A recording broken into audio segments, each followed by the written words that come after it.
Abalungi abatulaba mulaba le Sisters Empowerment Show era tusanyuse nnyo n'olwaleero kubanga mutweyunzeeko. Tuli wano olwaleero nga tukyaddeko mu district y'e Nakaseke ku kyalo kye bayita Erugo Erumpawe. Banange nsanyuse nnyo balaba. Ndine co-host wange Lilian nga bulijjo. Lilian, you're smart. Thank for you. Our field visit today. Thank you, Daisy. You're also smart. Thank you. Mpozza abalabi baffe twabasuubiza tujja baleeteranga ebintu ebiri practical tugezeeko okuba empowering nga bwe tubagamba nti twagala mutandike n'akatono ate mugende nga mukulaakulana. N'olwaleero nate twesitudde ne tujja e Nakaseke ku mutala baguyita Lugo Olumpowe nga waliyo omukyala Hajati agenda tweyanjulira atubuulire bino ebintu yabitandika batya, abikola atya, kusoomooza bwaki kwasanze era birungi ki byabufunyeemu. Mutweyungeko, temuwerabira ku subscribinga, ku likinga, ku sharinga na ku commentinga. Hajati tusanyuse nnyo kulaba. Kale nyabo. Mpozza abalabi baffe abali eyo bandyagadde okumanya ani ono bwe tukyalidde olunaku olwaleero naye nga tetunagenda eyo. Abalabi baffe twagala okubategeeza nti show eno eri sponsored by Lien's Bakery ne St. Daniela Education Services esangibwa e Namayumba, ssomero lya Nasaran Primary School. Mutwaleeyo abaana bammwe. Mpozi ne Seven Hub Enterprises, edduuka liri awo ku Ham Shopping Grounds. Batunda ebintu by'abaana, ebyabato, ebyabakulu, ebyokwambala, ababebi bonna abaagala okuzaala. Era kamera ono Daisy asobola omutubuulira ebifaananyi ebirungi bino bye mulaba olwaleero. Mpozi ali emabega kamera yaffe Urban Events era nga bw'oba omwetaaza okukwatira vidiyo zo ng'olina omukolo ojja kulaba ennamba zaffe wansi awo ku screen otukubire ate tumukutuuseeko. Banange Hajati aba Sisters Empowerment Show tusanyuse nnyo okulaba n'okutweyungako ng'ogenda okwogerako eri abantu baffe. Neeyanziza nnyo nyabo, neeyanzeeko abatulaba mwenna. Ndi musanyufu okubeera nga nange batindiza eggendo ne bajjako e Nakaseke okukyalira ku faamu yange abakulu bano. Amannya nze Hajati Nakafeero Fatina okunyongerako Nsubu. Ndi mukyala muzadde era mufumbo. Mpozi nga era ng'oggyeko bino bye mulaba.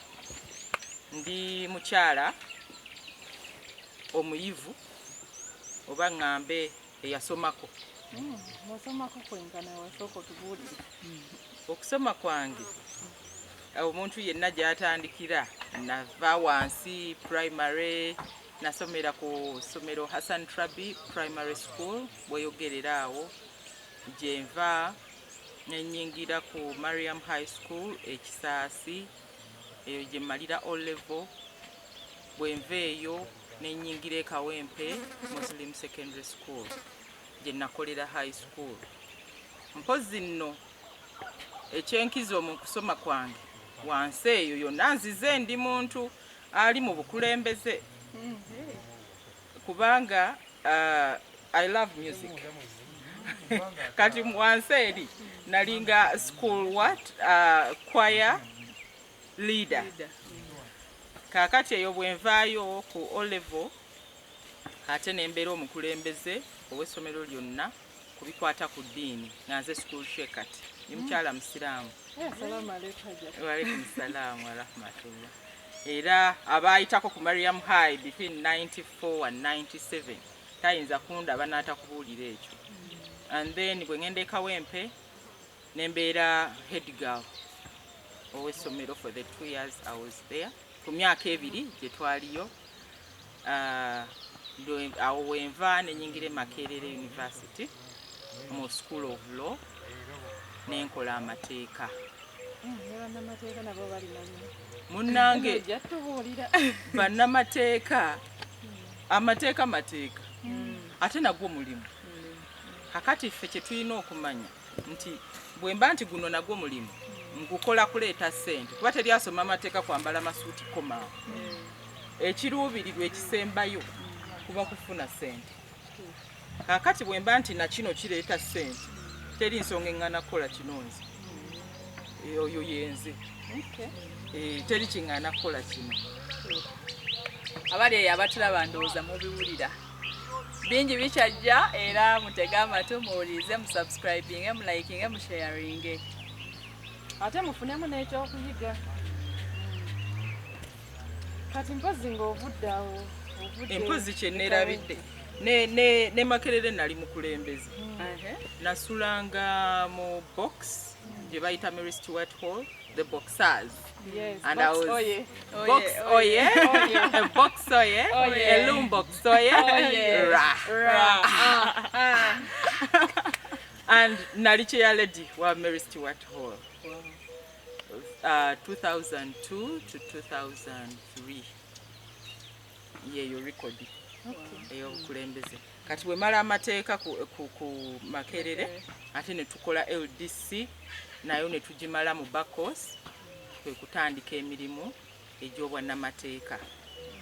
Ekyo nno nasooka kukola mu private practice ng'era omuntu nze saayagalako kutuula awo nti mmaze okusoma. By the way, I'll tell you, nga sinnafuna na mulimu gwa bwalooya. Nze naregisteringako ku NGO nga yange.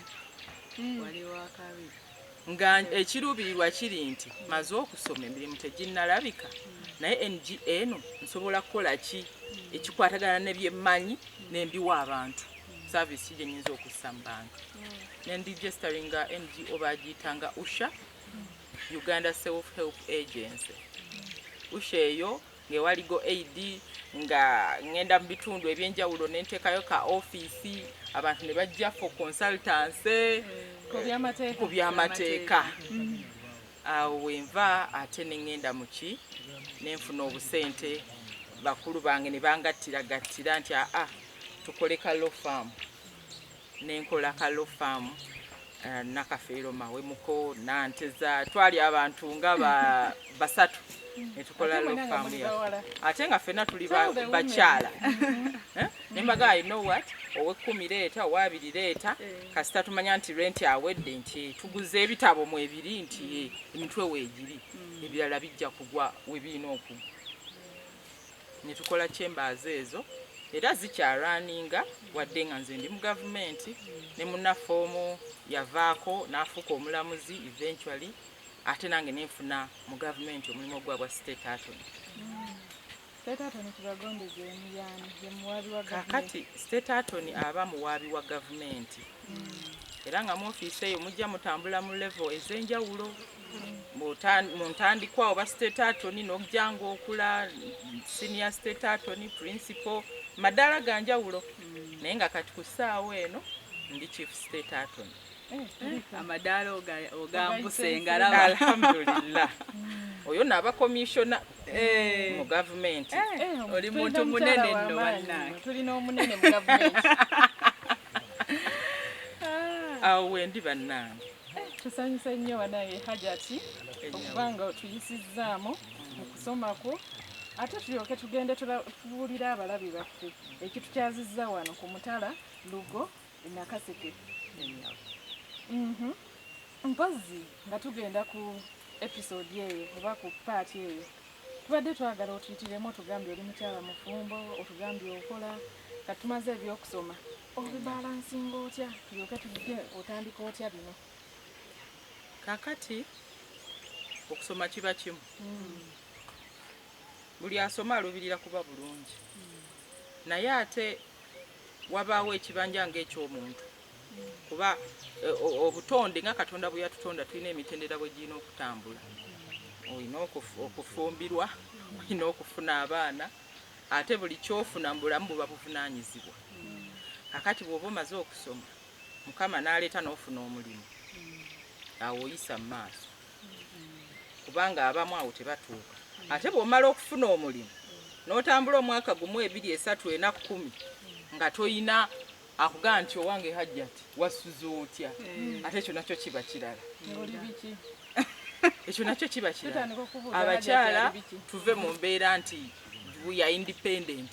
Obwo obutonde bwa Katonda byonna tubisobola naye ng'omuntu oba weetaaga omusajja kakati oyingirizaawo obufumbo ate bw'obufuna nabwo buba buvunaanyizibwa kubanga abasajja nabo balina demands ezaabwe ate nga za butonde nga emirimu ejaffe ky'olina omukolero olina okukola ki okikola oba oli awo ate n'oyingizaawo abaana obwo kitegeeza budde bweyongedde oba obadde ozuukukanya olina kukeera kwemu kubanga abakulu balina okugenda ku ssomero olina okubawa caayi olina okubategekera breakfast haja alina okugenda okukola olina okumutegeka naye agende n'ebibye ate n'okudda bw'otyo nti obudde obunanzizeeka bujja kumala okureceivinga abantu bange bonna tukole ebikolwa olw'eggulo buli omu yeebaka tetwetekera olunaku oluddako bwe buvunaanyizibwa ng'ate era ne we mubeera wategeerekeka kubanga togenda fulumawo awo mbulaba obuvunaanyizibwa oba olina helper house help ekyo kirala naye olina okuba hands on kino kituuse kiri kiwedde kiri kyobola omukyalo obuvunaanyizibwa tebuggwayo ate ekyo kyennyini ekyobuvunaanyizibwa kyekitukakasaako okuba nti tutegeka obulamu noba nti sijja kutunulira buli musaala gwange gwa state attorney kanonyeyo ekirala ekinanyimirizaawo kubanga buli wofuna obuvunaanyizibwa demands zeeyongera enfulumya yeeyongera hajja twesiimye okubanga otuwaddeko ne ku bigambo ebyo eby'amagezi nga tuvuddeeyo twagala nate kaakati twolekere otugambye komishona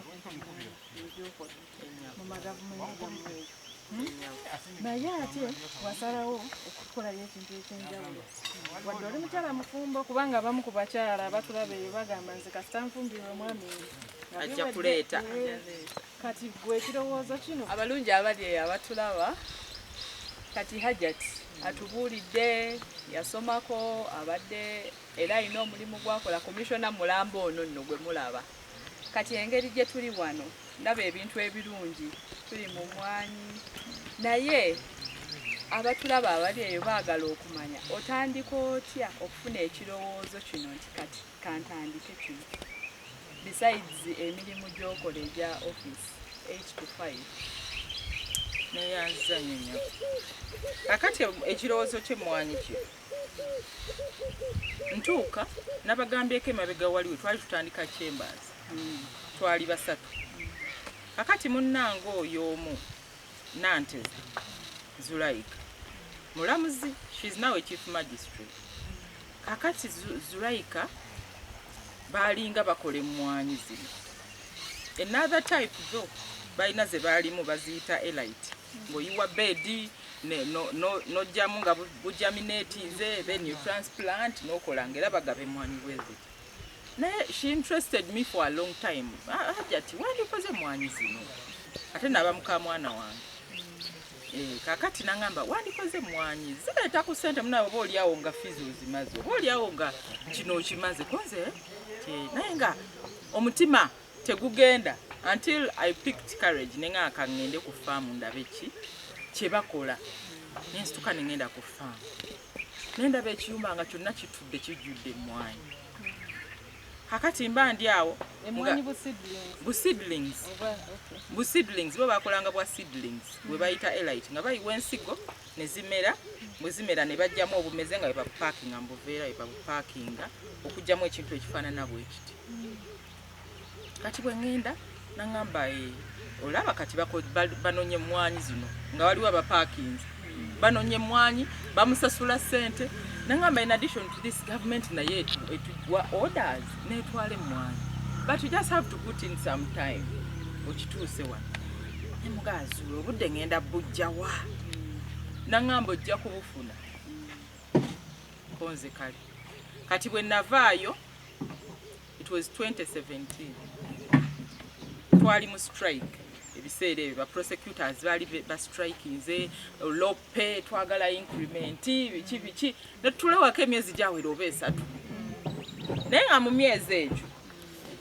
nalinawo akaduuka ewaka nali nakola akaduuka ku kikomera akatunda cyakala oyo owa bulijjo kati mwe natuulanga nekwegana nentula nendoza neŋŋana naye banna kati bwe mane kana akaduuka tekaliwo senga kati neebaka olunaku ne luziba neninda n'olwenkya neŋŋamba no I think I have to get on the move nemukubira nemugazuula omanyi njagala kutandika ntwala gye ngula ensigo ng'olwo obwongo butisse naŋŋamba oli ready nti kale tujja genda ku Sande omukyala ali mukono konzi kale kati ate tuba tunaatera okugenda something came up naŋŋamba naye omanyi ti UCDA Uganda Coffee Development Authority be bali in charge emwanyi zonna naŋŋamba bafeezinga out buno bu seedlings but they are introducing another type of coffee plantlets ze baagala okuzzaawo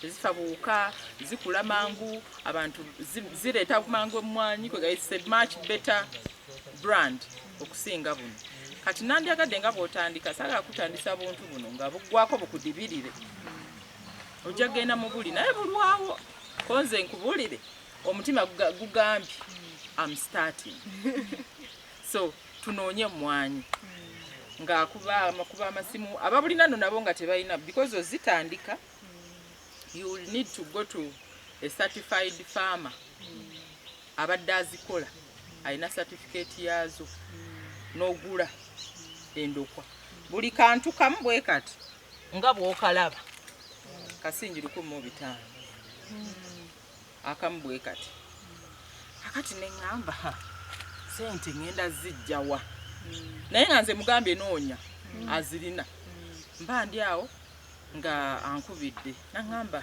emwanyi abazirina batono kyekyamazima and it was coming to end of season yalinga April esimba nga mugokuna 2018 neŋŋamba tukoze tutya nenkuba amasimu kati awo obwongo we bunzijirako wani waliwo Haji Nsamba watwalewo omuntu alina emwanyi ne bantwale omwami bamuyita Kennedy Sennoga naŋŋamba oyagala mwanyi nti naŋŋamba okola ki nti ndiroya naŋŋamba gwona osobola emwanyi gwe wagenda oyambadde nga looya nagenda sambadde nga looya naye afaayo nnyo okumanya okola ki namuntu kikakyo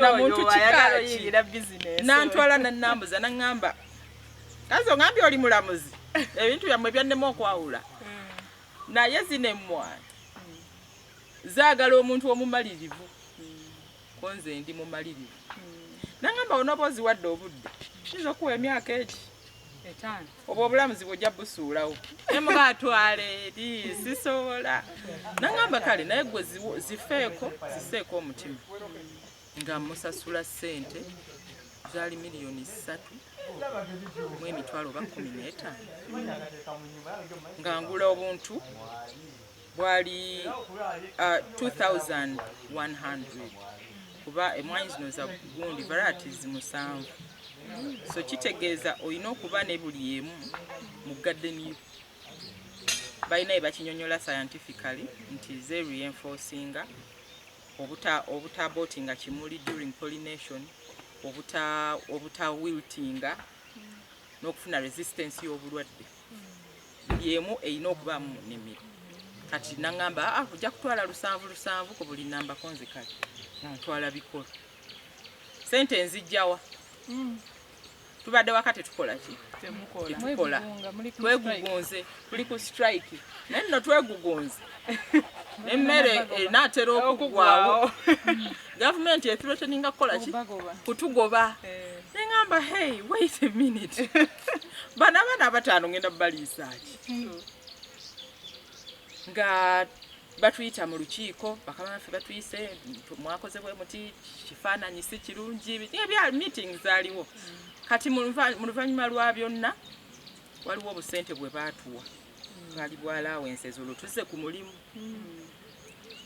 zaali miliyoni oba 2.5 aŋŋamba sigenda kulya ssente nina okufuna starting point nga nzikwata ajoyo nga nteerako bakakadde kaali kamu aŋŋamba katutandika angenda nsasula mwami Sennoga emwanyi ewaka ewange wano wanene we mulaba wano nagulawo oluvannyuma naye ewaka ewange gyensuula ewakiso it's 3/4 of an acre kwe kuli ennyumba neŋŋamba ekiriwo kyonna ngenda kuyiwamu omwanyi nga nsimbe emwanyi ebitooke nga mbitema abaŋŋambe tokwataganya bitooke emiti egirimu giteme abantu nga balaaninga omulalu ne ŋŋamba yes naye kankiseeko obwongo kituuke gye kirina okutuuka nga nsimba mwanyi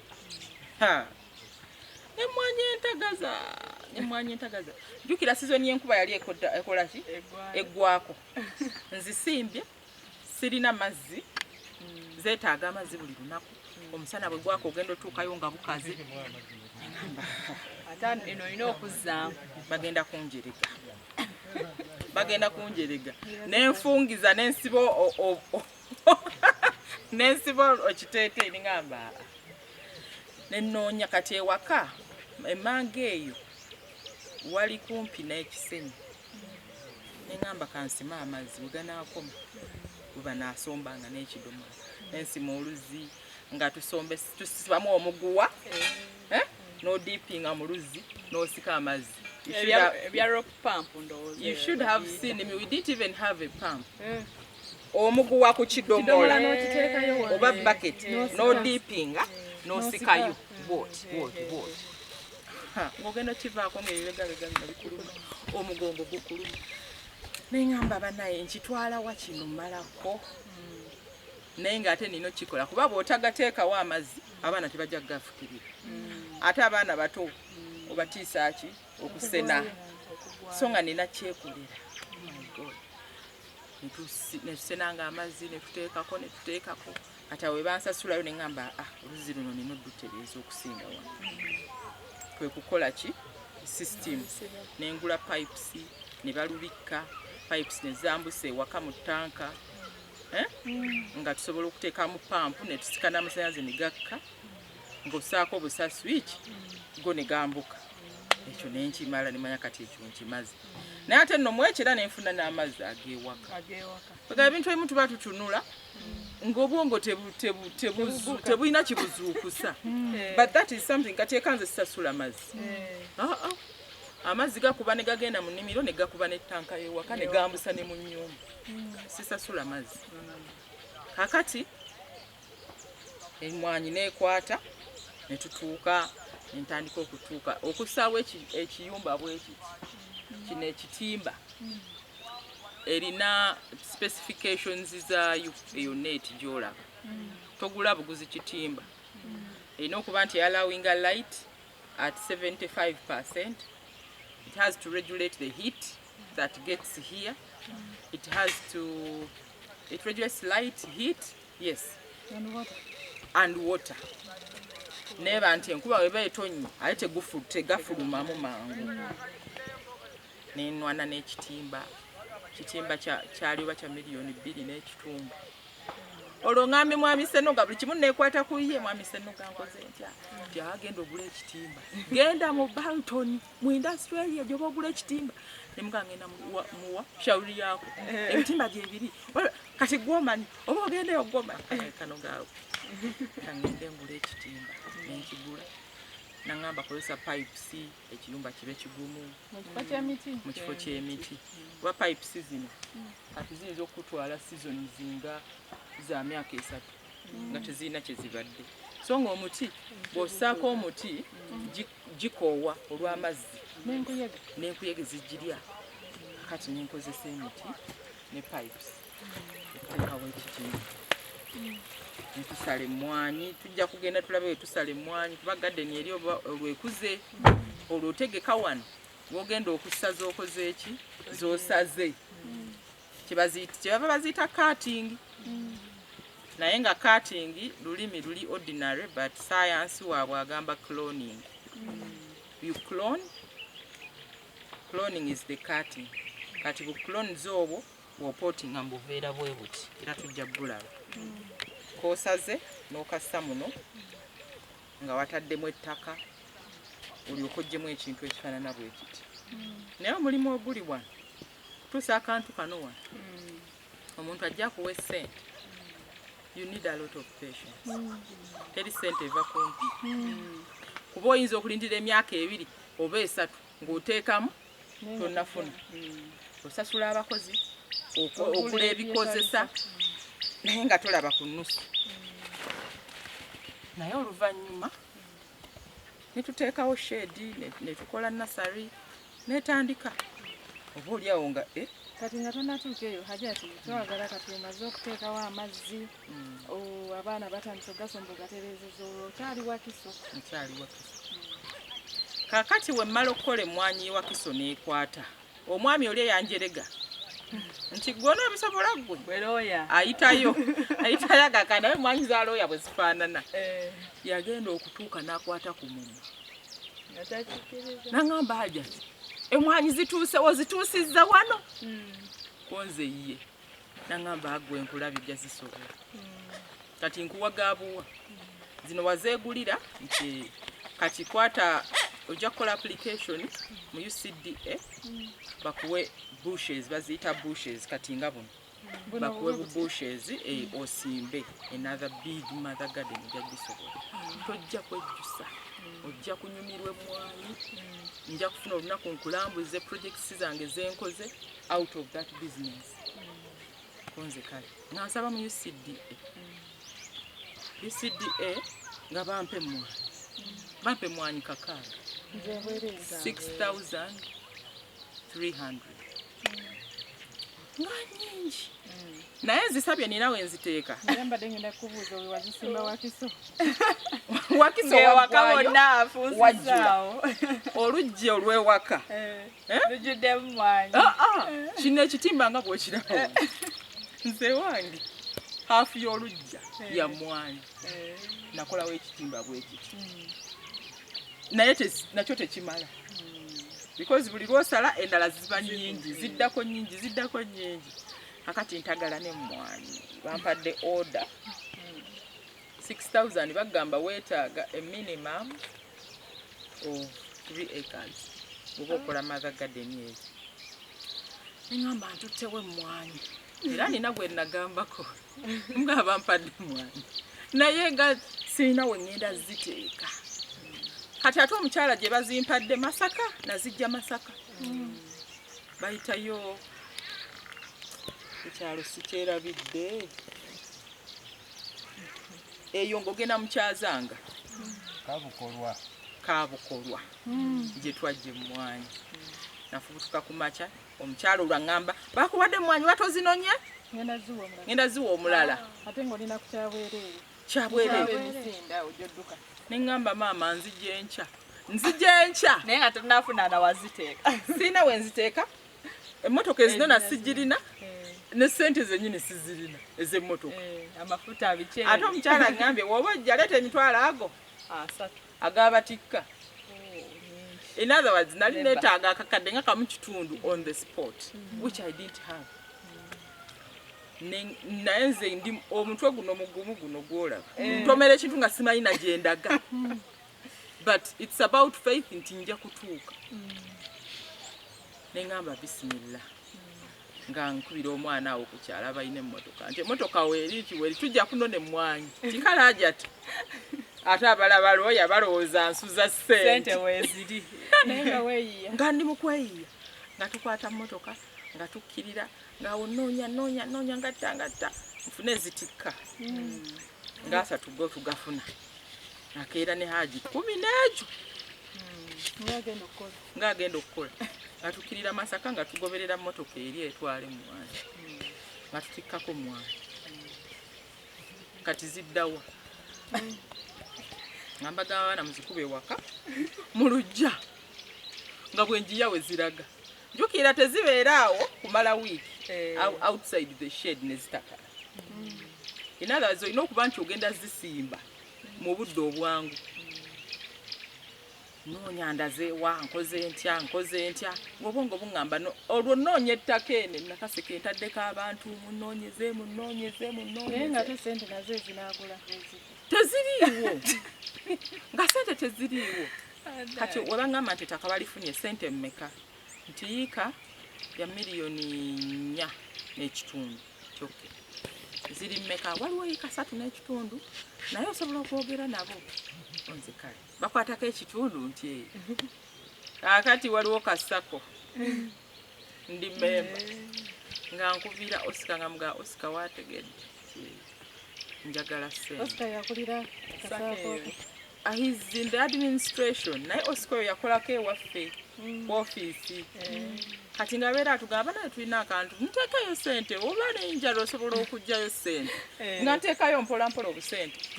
Ne mmanya nti wano nsobola okuggyayo. Ankubira Oscar ngampa miliyoni 10. Naye olunaku lwenzijjayo ssente nti nzikiridde tusasule.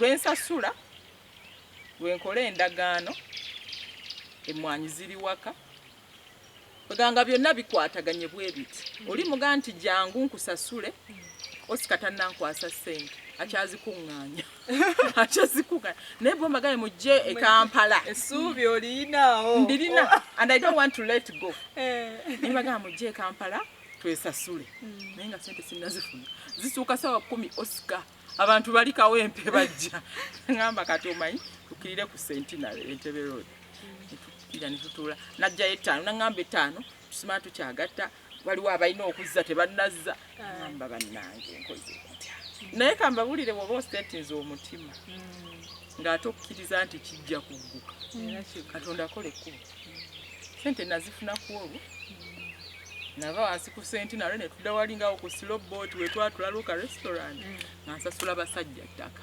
Ettaka wali olimanyi already ngeriryo bawa najja nendirambula najja nendirambula nenkola saaki zange biki olwo mbayinga time ssente tezinnajja nemagamba kati nja kuba busy ennaku zino naye katugumemu nakunga 3 maaso tukwata naye nga gwonoonya kasente 3 maaso tukwatagane mbasasule hajja tajja tuwa ssente ajja tuwa ssente sigatala abantu batukkiririzaako balooya tutuyina ssente ate zitaliiwo munaye nga bajja era mu nnaku ze nagamba nga mbasasula olwo nteekateeka ojja emwanyi wali ewaka olwo ab'emmotoka mbagambye abaana emwanyi ezo tuwummuzza mpummuza zirina gye ziraga kati saagala munkaayanye ku ssente zino ezisooka ng'omulimu tegunnagguka nze wammwe sigenda kusenguka abaana munaye ne bakkiriza ne bazisomba wano twajja nga wali as bush as that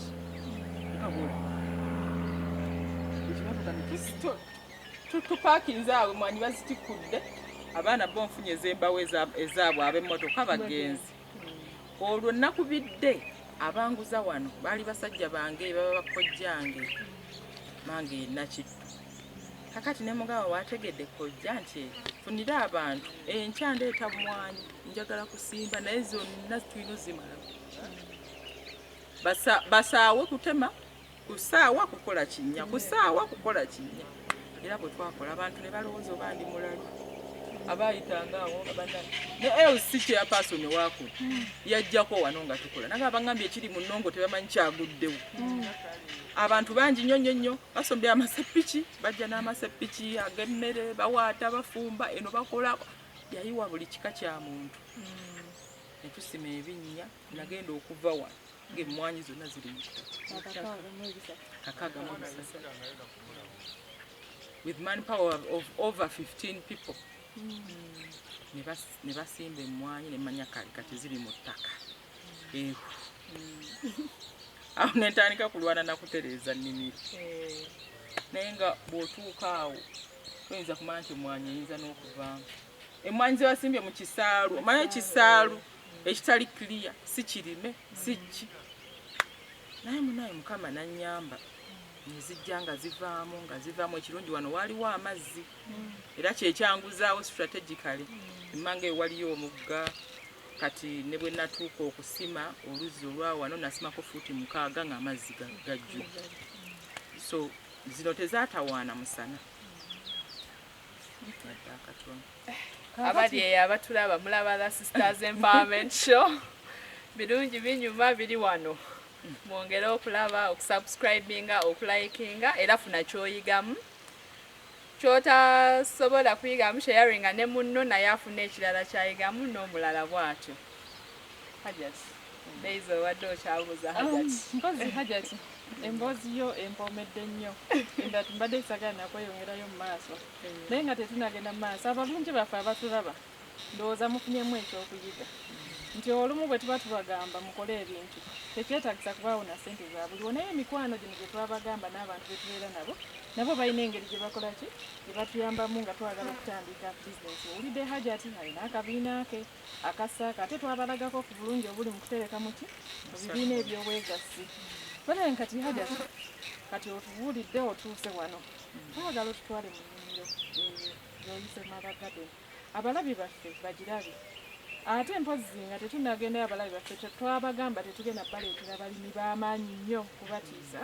Twagala tubalage nti kyetwogera kiriviiro naawe omuntu wa bulijjo atalina ssente nnyingi okikola ki okusobola mutweyungeko tugende mu Mother Garden ya Hajati ate era tujja kudda wano atunnyonnyole buno butuuka butya stage eno.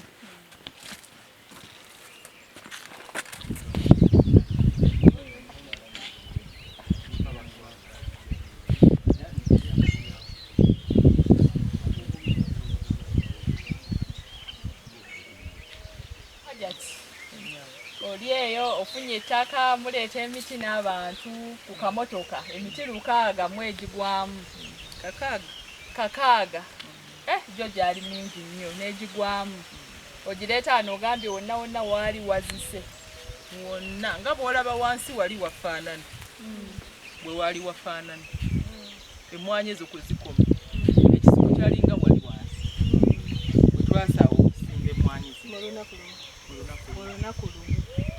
Kati abakuyamba okusaawa okikola otya? Omwami yabanguza wano ye yamobilizinga n'afuna bakiyaaye baakuno bonna ab'okukyalo buli eyeewulira amaanyi mwalimu ab'enjaga mwalimu abaki era namuno twasangamu enjaga ng'emeze later kuba baakolanga banywa naye nga nze kyendiko njagala mulimu gugguke kuba abo tebakoowa ne basima ne batema basimba abakazi be baali basimba abasajja nga bakola ki basima binnya na kusaawa. Kati ng'ogenda oyitamu mugisimbye mutya akaveera mukasaze mukaggyeko binyweddeyo mu ttaka biki supervision eyo yammenya wali weka supervisinga oba kubanga ebiseera byate omwami wange yali yakafuna akabenje ng'okugulu hipu yafuna obuzibu nga tasobola kujja eno mu bino nembeerayo nali ne muwala wange wa myaka emikoro myaka gyalinga ndooza 14 nenzija naye ne maidi wange nembaga kati buli omu akwate ruutu gya supervising kuba twasimbanga in numbers okuva kuli okukoma kuli oyo manyi yo namba emu then okuvako kyekitooke paka wano n'ebyuma bibyo bigenda bidimarketinga the different numbers mu garden. Kati ngambagamba swabra gundi kwata wano mugende mulabe ng'obuveera babuggyeko because abayaga bo tobabuulira tulina ze twasanga ng'asimbye n'akaveera kali ataata anyweddemu amaze n'ogenda ng'ozijja mu bujja kuganga kintu ki kyakugwira neŋŋamba fine tujja kuyitamu tutereeze zirina kuba mulayi n'ebipimo ebinnya mupima fuuti 3 ku 4 kakati nno ne tusimba ezimu ne zikwata endala ne zikala nengenda nga nzizaamu bwe ntyo nga njagala kibe thick omuntu agituukeko agambe nti yes eno Mother Garden ntegeke because that is how we convince clients. Kati Mother Garden tugiyita mother olw'okuba yezaala buli bwe tuvuddemu bwe tusalako kati ono ye maama azaala cuttings ze tujjamu buli bwe tuteeka mu shade. Kati buno buli we zikula olwo musimbye bwekula n'etuuka ku 11 nga bw'olaba akamwanyi kano ogiweta togireka kwambuka bwambusi papasi y'okuziweta kati nga kwali bw'okalaba akeetadde okalaba ako kaali kawanvu ne tukaweta it should have come like this. Naye no stem ogiraba nti ya carvinga. Kati muziweta ne mufuna n'obuti. Twasangako obuti nga bulimu gundi not wet. Ng'ekwata mu ttaka n'ekwata ne kagundi kano. Ne kanywera mu ttaka. Bapasi y'ekyo nti omugongo guno bwe gweweta guleeta shoots empya. Nobange mwanyemu zonna twaziweta kati bwe yaweta ereeta zino ezimera ku mugongo ne zibanga ezo ze tusala ezo shoots ezikula ku mugongo ze tujjako bye tusala bye tucloninga mu buveera. So the more those shoots n'obuveera ofuna bungi. Ekifo ky'okuzimba wanene. Kati neno ogiraba ngeno bino byonna birokerwa tubiyita birokerwa mu Luganda. Ebimera ku ki ku stem kati musala biri bino ebikuliddeko kuli. Bwe biti tubisala agisalira wano ng'oba olaba.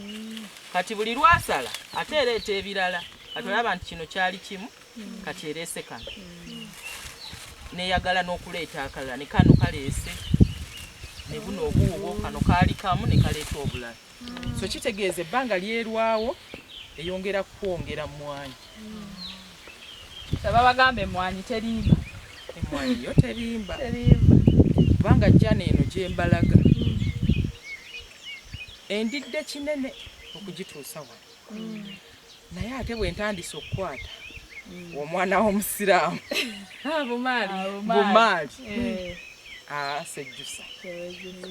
Ekyo kirungi kubanga bw'oba tewejjusa kikuwa amaanyi okusinziira ku kyetaagisa okuteekamu.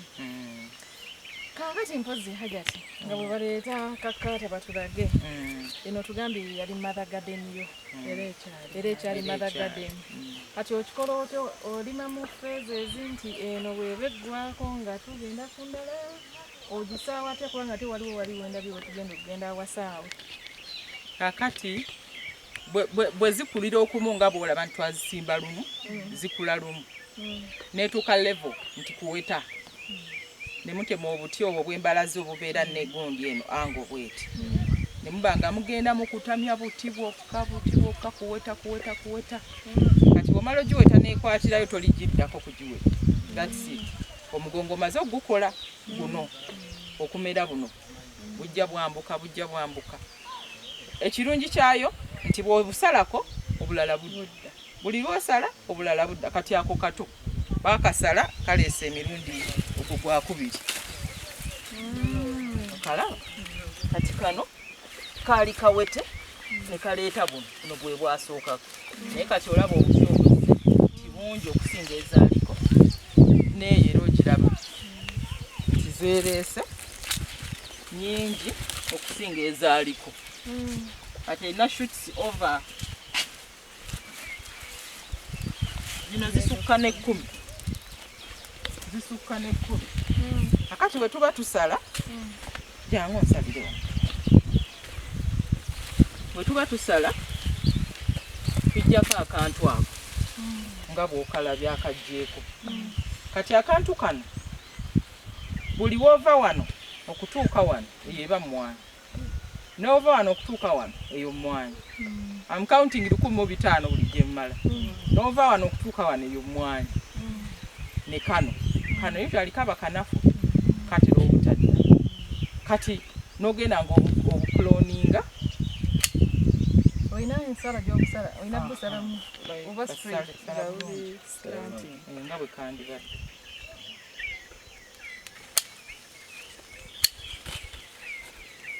Kati bwa busala bwatyo olwo tumala tubutwala mu buveera era bwe ngenda obbalaga. Obuveera bwe tutaddemu ettaka aba black soil n'omusaamu ku fertilizers eziri organic busa kalimbwe wa nkoko ebyo byonna mbikwatamu nze ne tupootinga ne tuteekamu emwanyi. Kati zino zonna ssente. Kati zino akakashuti akamu ke tusaze kano kamu bubiri busatu buna butaano tayimu 1500. kashuti kamuze sente zikampadde Ate emwanyi ekyaliwo. ate ng'ekyaliwo ate ejja kuzzaako endala kati awo n'oba nti bw'oba obusaze omulimu ogusinga oba ogumaze kasita okateeka mu kaveera tujja era kulaba butya bwe tubuteekamu kuba waliwo obupya bwe baakasala n'obuteekamu tubusimbamu bwe tuti mu kaveera ne kayingira munda ne mubikkako ekiveera ne bufuna humidity entuyi ezo ze zibuyamba ogenda okulaba nga bufulumya muno obukoola. It is funny how science works. Gwela nga bufulumya muno obukoola obupya nga buleeta 1 pair 2 pairs 3 pairs ng'ekulira ddala ze zifuuka ziri ze tusooseemu ze mulabe. Kati mpozi Hajja kyatulaba eyo yandyebuuziza actually nange kanyimbuuliza abalala. Nabadde mmanyi nti zino emwanyi gwe zoolima ze zino ezijjako ziri emwanyi zennyini. Kakati oba gwe wa specializinga mu catlings nga zino tezirina kuleeta ziri emwanyi. eno emwanyi bw'ogireka n'otagisala era ereeta emwanyi. Example iyi kati olaba ekikola ekyo emwanyi bw'eba ebala ereeta obuntu buno zino kati mwanyi but ereese buno olw'okuba tuluddewo okugisala. Kakitegeeza bwe ntuuka nti nkooye bizinesi ya mother garden njagala kunoga kyenina okukola ku spacing zifune space ezimala bw'ozireka era zireeta ez'okunoga kubanga era ne buli ababugula ababusimba batwala bwakunoga. Kati mpozi kyembadde njagala otegeeza abafulaba nti eno garden gye tulimu si eri ereeta emwanyi. Kati eno kyetuba tuyita mother garden yetuwa buli kale tuyite bu seedlings oba plantlets abantu bwe batwala ne basimba ennimiro ez'okunogamu. Era nja balagako wali I'm developing a demonstration garden nti obuntu buno omuntu bwabutwala kikyasuubira emwanyi eyinza kuvaamu etya ng'asimbye yakunoga because buno obumwanyi ng'era zino bw'oziraba ekinene munoga mwanyi. Kati zino mother garden emazeewo bbanga ngamme. Eno mother garden kati tugibalira emyaka 4 guno gwakuna. Era senga yali nti si kusalamu senga tunoga kubanga lwe twasimba zino waliwo ebikolo bye naleka ewaka wali bye tutaasalako mujja kulaba bwe bifaanana emwanyi ezijja eziriko oziraba. Ozi Hajja ti zino emwanyi bazi type ki kubanga wagambye luli ezasooka ziri bazifeezinga out elite bamufeezinga out kati zino baziyita CWDR coffee wilt disease resistant. Zitalumbibwa buwuka but it's a robusta type. Kube mwanyi tulina ebika ebi it's either arabica and robusta. Kati ono gwe bayita clono robusta. Clono in the sense nti tumucropinga by cloning cutting ne tumuyita clono robusta. Naye ng'ekyenjawulo kyalina tafa buwuka tayiwa kimuli nti emulisiza nga bw'emulisiza era byonna we bireeta obuntu buno manyi bino bisooka kuba bimuli. Kati bwe kiba ekimuli ne kiyiika buno tojja bulabako kitegeeza toyina mwanyi. Naye bwe bujja ne butadda mabega awo oba ofunye emwanyi. Kati mpozi Hajja ti abatulaba abali eyo bayinza oba beebuuza nti okukuza emmwanyi ng'eno ey'okuloninga weetaagisa kiki ekiziyamba ne zivaamu nga zinyirira nga ziti mu nnimiro yo. Kati emmwanyi eno era eringa ekirime ekirala kyonna tojjaako mukono bw'oba osimbye giwagire n'amazzi n'ebigimusa naye nga ebigimusa ebikulu ku mmwanyi busa sijja kugambayo kirala. Mpozi n'omulabi waffe ali eyo tumujjukiza nti akyalaba the Sisters Empowerment Show eri sponsored by St. Daniel Education Services, Save and Have Enterprises and Urban Events who are behind our cameras. pozi hajati nga tetunava mu nnimiro eno Mother Garden okudda wali oli yandyebuuzizza lwaki wasalawo okukola plantlings muzise plantlings mu kifo ky'okunoga kubanga nange nnyinza okuba nga ngenda okuva wano nga nina okusalawo okunoga emmwanyi n'okukola kino kiki what are the advantages or what pushed you into going for this and not okunoga emmwanyi kakati kino kyekya yali goal esooka olw'ensonga emmwanyi zino nga bwenzisimbye bwemba nga nzirabiridde nga bwenzirabiridde essente zenzija ku kikolo ekyo mba sure nti zeezo ekikolo ekimu like we demonstrated there esitemu emu etuwadde obuntu bumeka 5 times 1 5 like 3 5 each is 1 each is 1 5 times what times that is 3 5 akantu kamu kati bwe mambaze ekikolo kimu nga kiriko obuntu over 20 over 20 kitegeeza ekikolo kino kimu nja kijjako obuntu 5 times 20 abamanyi isn't that 100 abamanyi okugwe baleke tabalabula abamanyi obwo obumwanyi meka 10 times 1 5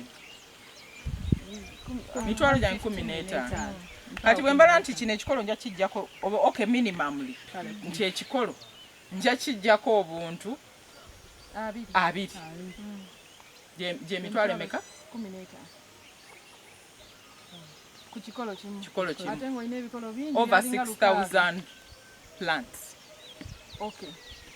Yeah, I think abatulaba kiri gye muli ng'okwebalira ki ekinakwangulira naye tugezaako kutemeratemeramu olabe lwaki ye hajati kubanga nange bwe ntuuse wano mbadde neebuuza emmwanyi ziriwa ziri zetunoga ate nga bw'okitunuulira mu budde agambye like 2 years because bagamba money today is better than money tomorrow otunuulira obudde n'akaseera katwala ne ssente I think somehow abalaba buli omu enne bw'aba alina kyagira naye era tekigaana kubanga agambye alina ne ziri endala kati nze nasooka kino ne ngamba kanteekewe wave emmwanyi neme kugula but I have a vision ey'okwakwyaringa not less than 10 acres nga ziriko emmwanyi za kunoga because my father was a coffee farmer. Wow, now we see where it's coming from. Most people say it's coming from there, but I don't know why I didn't have it earlier. Kuba edda tekyandiimu namala kuzuukuka but wait a minute, this guy was a coffee farmer.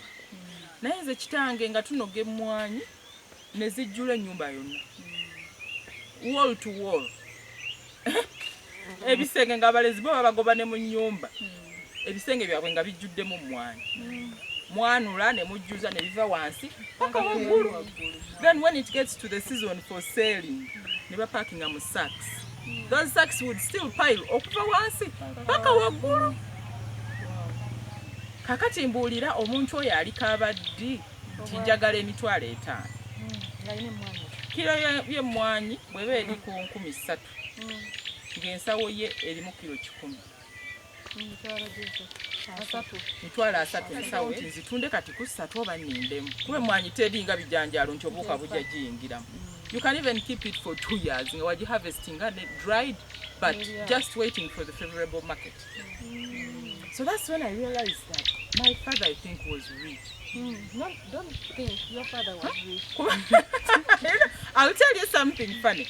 Twagenda nga ntulooza nti bwe tuva mu kyalo ne tugenda mu masomero nga tusanga abaana ba minisita ku ssomero twalina abaana ba BMK ba Kirunda Shivaidinda ku Mariam High. It was a school Mixed levels. kati nga gwe bambe babuza taatawo yaani ebyobulimi tebabyogera. I had a sister I won't mention naye nga tayogera nakwogera taata we mulimi agamba kimuswaza. But then I'm just waking up to realize that that was the best sustainable income at the time, and I'm believing even now bw'obanga osobola okuharvesting emwanyi zo n'ozitereka n'omanya nti ensawo emu erimu emitwalo 3 ensawo z'okukumi erimu obukadde 3 100 bags will fetch you 30 million shillings. Thank you. And now nga bwe tukyeyongera mu maaso nga tugenda ku kitundu ekiddirira ekisemba hajati nga tetunatwala eri gy'olina emmwanyi zino yogerako eri bakozi banno b'okola nabo n'abantu abali eyo obabuulirire nga bwe tugenda mu maaso kubanga nze kyensinga okwagala singa ba sisters empowerment is to empower our friends tetwagala kuleka anyone behind as we are moving. So asagala abantu bakukyawe ku mulimu gwo oba banneiba abo bagambe nti bannayinza oba oyo sente azijjawa babuulire nti sente weeziri era ziizino. Kakati kyeŋŋamba abantu my workmates abakyala bonna gye bali oba bali wano oba bali Bulaaya oba baliwa omuntu yenna bw'osalawo nti kankole kino n'okissaako omutima because coffee is not all that can fetch people money but I can speak about coffee kuba nzirimu nze kakati mbabuulire emmwanyi zimu sikyayinza kukaaba kakadde sikalina mba nkulimbi era mmanya nti kati sizoni etuuse ninda bulinzi ssimu challenge oba nayo yakumarketinga bana nina endokwa z'emmwanyi bannange mujje but once you set off todda mabega kati olina abantu abakubira nga tobamanyi naye kuba enkuba etonnya era enkuba bwetandika okutonnya nze nsanyuka busanya mba nindirira busimu ninda bulinzi busimu because osuubira omuntu obudde bwonna hajati njagalayo obuntu 1,000 hajati njagalayo 5 naye babaawo oli nga ateekera mu motoka samye n'apaakinga njatwalangayo 3 but you're sure he'll come next weekend and the other and the other give you money and you get money. Oh, thank you Hajat for sharing with our viewers. Abalungi abatulaba mukyala ba the Sisters Empowerment Show nga tugenda mu kitundu kyaffe ekirala ekiddirira ekisemba twabagambye nti tuli wano erugo ku mutala Nakaseke Hajati gy'alimira tetujja babuulira bunene tetwagala mu mubale ssente ze zaalina naye mmwe kyemulabako kyekitono wanene nnyo naye twagadde okulambula buli garden gy'alina ate tusembere wali we twasookedde atunnyonnyole katingi zeziki mweyongere tweyungako mwagale Sisters Empowerment Show mulaikinge musharinge musubscribinge naye n'okusinga byonna bannaye mujjemu ebyokuyiga tunasanyuka nga tufunye testimonies from someone who will say amagezi nagajja kuki Sisters Empowerment Show mpozi Hajati asobola essaawa eno asobola otuwa ku namba y'essimu ali eyo ng'atulaba ng'alina ayagala omwebuuzaako ayagala okujagule ku kofi naye agire abeereko kyakola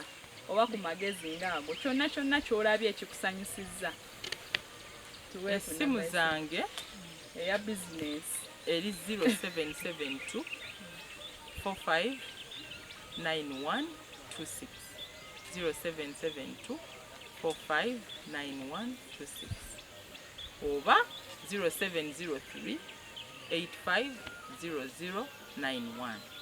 abakyala mbayita bazira zebasazeeko zebakasala cutting empya zetupootinga bazisaze kuno kati bwe bagisala eva mu kufaanana bwetyo yonna neekala nebeera bwetyo and then olaba ng'efulumya ebipya nga ziri kati oziraba ezo badde nti zireeta emmwanyi eziringa ezo oba ziri togisala wabula ogiweta neba nti tekula mulambaalo gweyambuka bweti ebonyaabonya okunoga kati ziri emmwanyi zaffe eŋŋanda zezino nazisangamu era nenzirekamu lwa nsonga eyo kunanjawulo bw'ogiraba bweyambuka bwetyo ne bwaba mwana naffe baatugamba ngo zinoga ng'oweta mpete n'omuti bwoti ate neemenyeka kati bwekula wansi ng'ogiwese ne harvest ejja kuba easy kikyolemu okupiikinga nga bwe zigwa wansi kati amakulu g'emmwanyi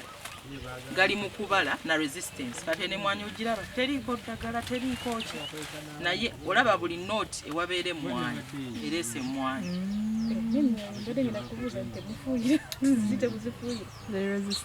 ziri resistant kujjako obutono nga bu fungus bwe butera tutawaanya naye okubako obukubi ddagala katono naye teyinza kuyutinga nti ekazi efudde kati buno zino zonna mwanyi buno and in November these will be big berries bwe tumala okubusala mu nnimiro buno obuveera obulaba lino ettaka oliraba tuteekamu tteeke buli kaveera ne tuteekamu yes oteekamu ettaka lino black soil nga bw'omulaba wali ne tuteekamu buveera ne tuteekamu buveera kali kakati nkaffe ke twasaze bw'akaleeta ke tuteeka muno kati bwe mumala obupootinga ekyo tukiyita pooting bw'omala okupootinga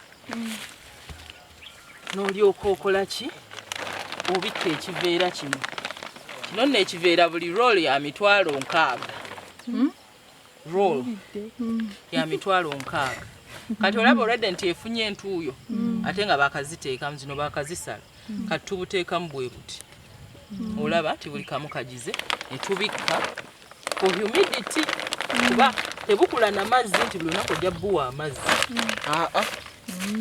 bukula na ntuuyo tembusoka bufu ntuuyo yirira kwakashira then after namugira irrigating the first bwe tuba tubuteekamu tubuyirako amazzi and that's it kati ebirala bugumu gye regeneratinga ki entuuyo kati nja kulaga enjawulo ey'obwo n'obwa wiiki emu emabega n'obw'omwezi gumu emabega kati buno kati mu kiveera muno bumalamu emyezi 3 ku 4 yes kati olaba buno butandise okuleeta obuto kakati buno bwa wiiki nga 3 okubusala tobola nga butandise okuleeta obukoola obupya kano obulaba tebuviirayo nno kumu obukeberanga baana ogenda okujja obikkula ng'ojjamu omuddo n'obukoola obwo obuba bugudde obulala ng'oddamu ate okola ki ng'obikka osobola okufuna ebbugumu kati mu kiveera muno bumalamu emyezi nga 3 ku 4 osobola okububikkula nga bulina peyaze bimuli nga 2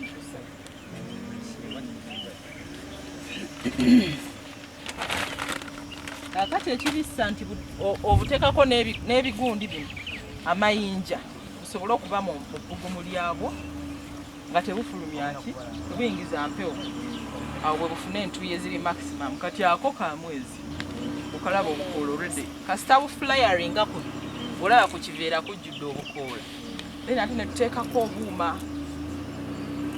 tuddira obuuma n'okasimba eno n'eri n'ositula ekiveera nga kiyita ku buuma waggulu to allow them space to go up. Yes, to go up.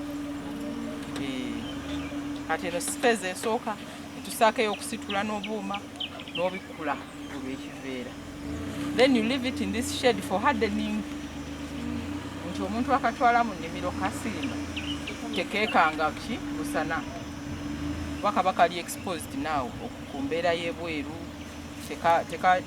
empewo tekakuba ebbugumu terikakuba busobola okwebeezaawo kati tojjako ekiveera nga kawezezza emyezi 4 ebikola bisituse n'okajjako ekiveera kabeezaawo okawa ku tuzzi mpolampola tuzzi kujjamu muddo tuzzi ogenda okulaba ekula yokka era tekubako amazzi g'enkuba edduka speed kati wano ng'olinda ssente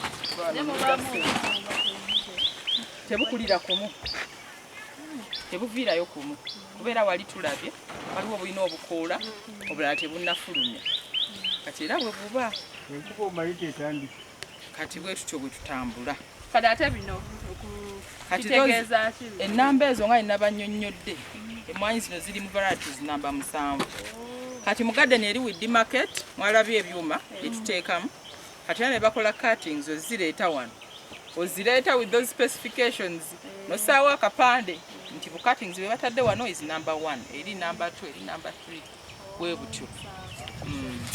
Bananga abalungi abatulaba mubadde mulaba the Sisters Empowerment Show era nga tutadde wa Hajati wano omutwala Nakaseke mpozzi nga tumaliriza show yaffe mu bumpimpi agenda tubulira ebirungi byafunye mu mulimu guno atubuliramu ne ku challenges.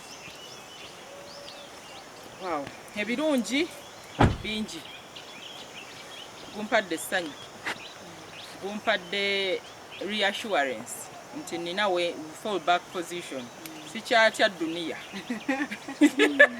sikyatya dunia nti nakedde ndwadde nakedde omulimu guweddewo. Bino abaana babiize era senga tubadde eri ewaka gye nasooka mwandibalabi obuveera babukootinga bassaamu emmwanyi bazirongoosa bazifukirira buli kimu bakikola.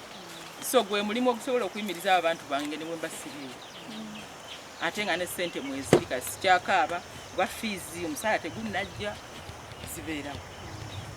Nsobola okuwa abantu bange abakola omusaala nga bw'oba nti bagula naawe olaba nti gundi speedi otambulira ku ya kika kya waggulu. Naye challenges nazo tezigulamu. Market twesigulira nnyo ku gavumenti engeri gye tuli accredited by UCDA be bandibadde batuwa orders naye olumu tezijja no depending on private market. Naye nga so far alhamdulillah nebaza bwebaza Allah. Kale bannange tweyanza nnyo Hajati okubanga watukyaziza wano olwaleero abalabi baffe n'obayigiriza okulima emmwanyi bulungi obulima emmwanyi bannange tekola ki terimba era mutweyungeko buli ayagala yenna okulima emmwanyi namba ya Hajati agenda kugamba 0772 459126 073 850091 ze namba zange ezo. Wayagala mwanyi bakwebuuza bakutandika kulima kyonna bwesimu. Tweyanziza tweyanzege wewale tuleeta wano n'okutubuulira ebirungi ebikwata ku